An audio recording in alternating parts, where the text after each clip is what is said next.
between 1958 and 1961, France did something absolutely horrible.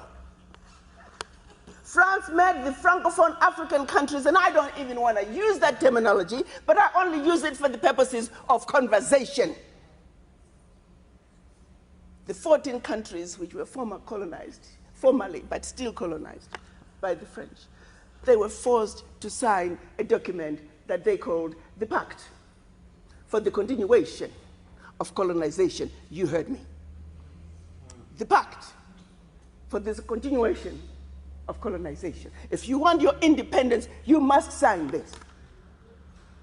Guinea, Secretary said absolutely not. Mali said absolutely not. France, pack your bags and go on back home. France could not believe it. Could not understand that an African country, these monkeys, do not want to be affiliated to France. They said, we will show you. So history tells us France went into those two countries, took everything that they thought they had brought to those two countries, including the last teaspoon and chair, proceeded to pour concrete into the sewage pipes, completely devastating the two economies. The then newly appointed president of Ghana, Kwame Nkrumah, in his efforts to rescue these two economies, created the first ever union of any African states, Ghana, Guinea, and Mali. But what that did was it made the other African countries realize that if they go against France, this was the fate that was waiting them. So what do? Wave the paper. And they signed. What did the pact say? One. The pact said, you monkeys, you don't know how to manage your money. So you shall deposit 85% of your bank reserves with the French Central Bank under the control of the French Minister of Finance.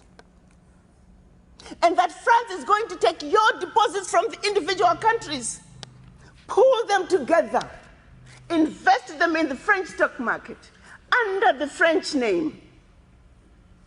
And you, monkeys, you may or may not know the returns. Latest figures are showing this is still going on since 1958. France today is collecting out of Africa over $500 billion before investing. And when they finish investing this money, for every 14 billion out of Africa, they're recognizing over 300 billion. Now do the math. So when it's actually said and done, France is taking out of Africa trillions of dollars every year, and we, the poor Africans, are gladly giving it to France. And the same France has the audacity to look at us and call us poor people. 1958. They went further with the pact.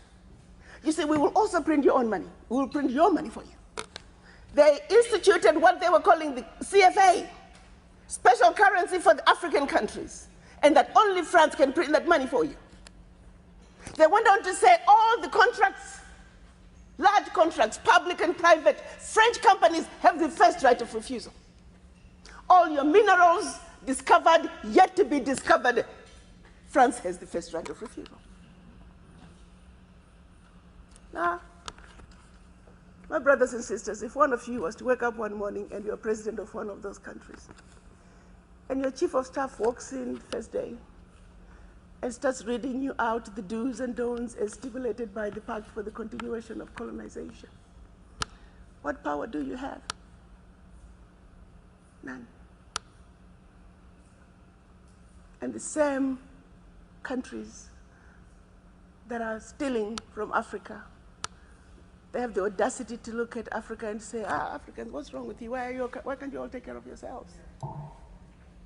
Well, let's start by leaving our $500 billion on the continent. But what they do instead, they want to throw you with a smoke screen. Your African leaders are corrupt. Well, you know, I gave you that. I mean, not all African leaders are corrupt. Africa is a family. No family is complete without crazy Aunt Sally and crazy Uncle Tom. Nobody's perfect. Okay, fine, so I'll give you that.